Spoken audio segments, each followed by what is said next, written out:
Hello, this is Dr. Kurt Sander with Music Theory Simplified. Today we're going to look at inversions and how to part right with them. In thinking about first inversion triads, you might ask why a composer would choose to use one over a root position triad. There are actually three primary reasons.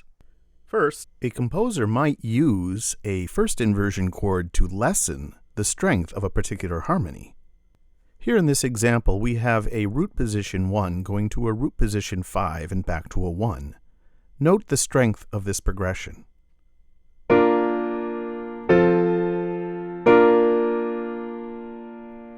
This next example shows the same progression in the same key, except here we use a first inversion 5 chord instead of a root position.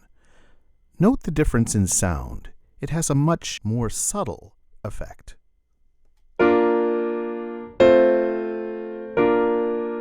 This is the first of three progressions that we'll learn to write in today's lesson. But before we begin, there are two important things to keep in mind. It's important to remember that when writing with inverted triads, you can't rely upon those root position formulas that we learned in previous lessons. This is because the bass voice is doing something different. In this example, we know that the roots of the 1 to 5 are related by 4th or 5th. But because we've inverted the chord, we've taken away that 4th or 5th movement in the bass. And for this reason, those root position formulas won't work. Another question that is often asked when writing inverted chords is what part of the chord do you most often double? In root position chords, we often double the root, but when writing in inversions, doubling is often flexible and based on melodic content and voice leading considerations. Let's look at these two examples.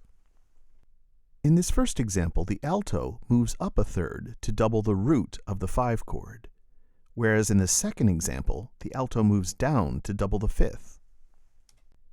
Both progressions are considered correct. Which one you use is really a matter of melodic choice. Just remember that in doubling, you never double the leading tone of a chord.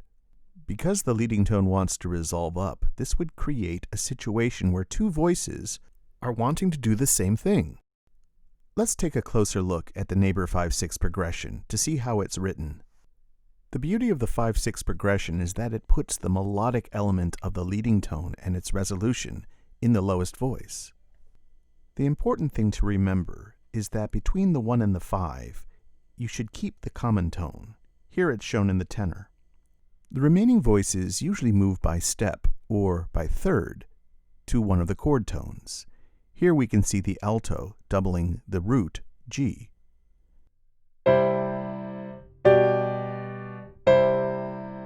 But in this example, the alto moves down to double the 5th D. Here's what this sounds like.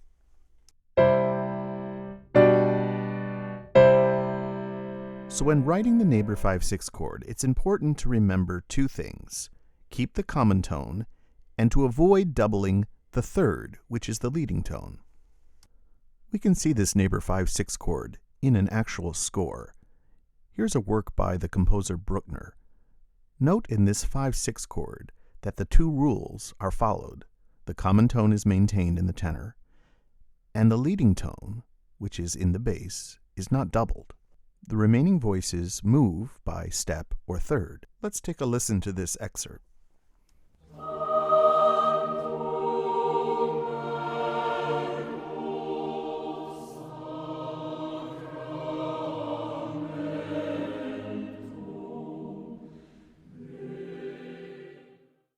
Let's try building a neighbor 5-6 in a minor key.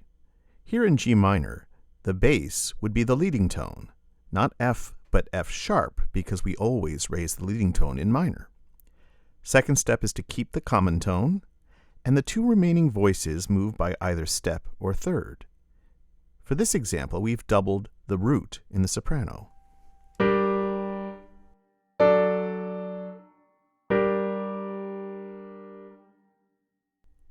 A second reason why a composer might use an inverted chord is to add variety to a single harmony.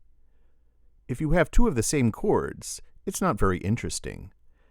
But if you take the second chord and turn it into a first inversion chord, the effect is one of prolongation, or sustaining the interest of a particular harmony. Let's look at two methods for doing this. The first method is one that we call voice exchange. In voice exchange, the bass moves from root to third, while one of the upper voices moves from third to root. The remaining two voices stay on the same note.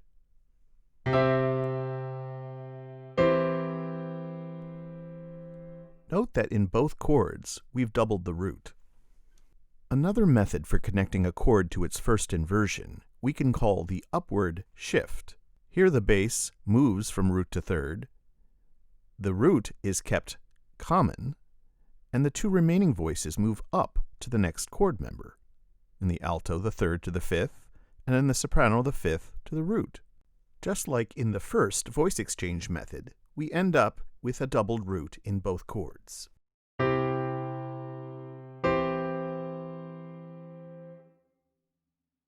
Here's a famous work by the composer Edvard Grieg.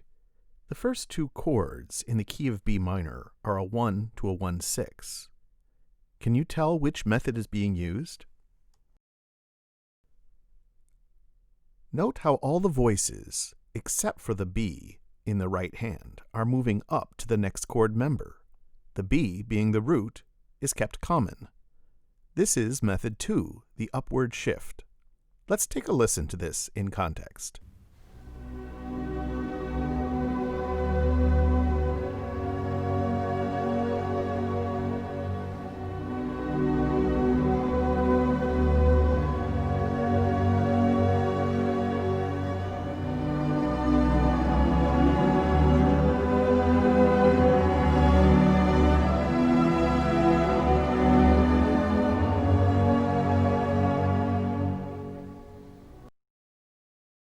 Our third and final reason for a composer to use an inverted chord is to make a more melodic and interesting bass line. Here's a rewriting of a famous Beethoven piano sonata. Instead of using the original chords in the score, I've taken the liberty of making these root position chords. As you listen to this artificial version, pay close attention to the relatively uninteresting bass line.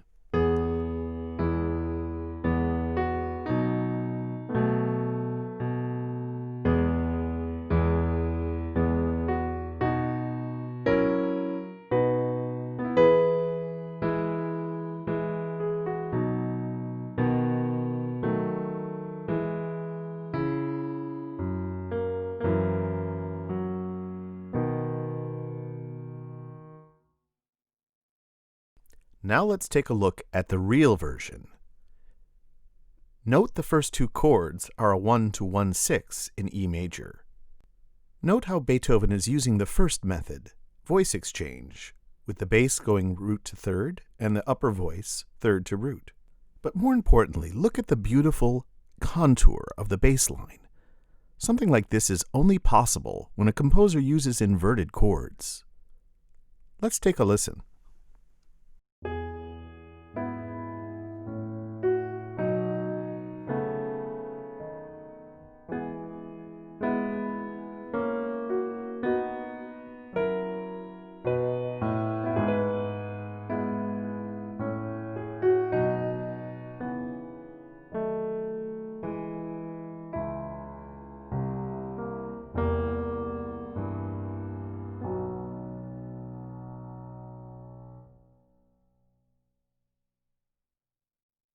There's so much more we can say about inverted chords, but for now focus on just these progressions, the neighbor 5/6 chord and the 1 to 1/6 using one of the two methods we learned.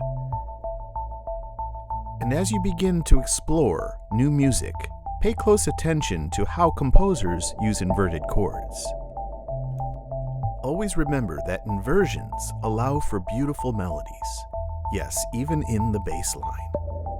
For now, this is Dr. Sander, wishing you as always to keep it simple. Take care.